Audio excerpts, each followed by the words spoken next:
आपने last time वो जुगनू कब देखे थे? फायरफ्लाइज लास्ट टाइम 2000 के आसपास कभी देखे होंगे, और जो उससे बाद में पैदा हुए हैं उन्होंने तो शायद कभी जिंदगी में ही ना देखे हों। जब मैं इनके बारे में पढ़ रहा था ना, तो मेरे को इतनी शॉकिंग सी चीज मिली। आपको पता है कि ये अपना जो लाइट है, जो ये रोशनी करते थे, वो क्यों करते थे? एक्चुअली इसलिए करते थे क्योंकि जो मेल होता है ना, पहली चीज तो जुगनुओं में ना सिर्फ मेल उड़ सकता है, फीमेल नहीं उड़ सकती। तो जो मेल जुगनू जो है ना, वो घूमता फिरता था और एक फीमेल पार्टनर को ढूंढता था, लाइट जला के।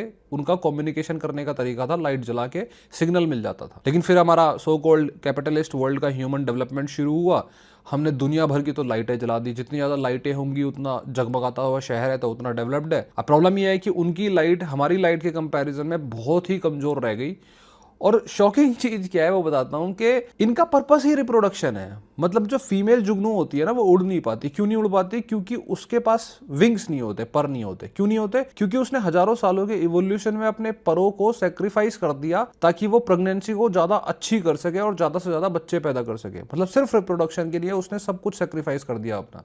पर अब उसने सेक्रीफाइस तो कर दिया, लेकिन उसको जुगनू मिल ही नहीं रहा, क्योंकि कोई सिग्नल अब आता ही नहीं है। और उससे भी ज़्यादा सैड लगती है ये चीज़ कि जो ये मेल जुगनू भी होते हैं ना, ऐसा नहीं कि ये सिर्फ फीमेल ने सेक्रीफाइस करा। ये जो मेल जुगनू होते हैं, ये 2 साल तक जमीन के अंदर रहते हैं, लावा बन के। फोटो दिखा दूंगा लावा की मैं। 2 साल तक वहीं रहते हैं, वहीं खाते हैं, वहीं पीते हैं और पूरा फैट स्टोर करते हैं अपनी बॉडी पे। क्यों?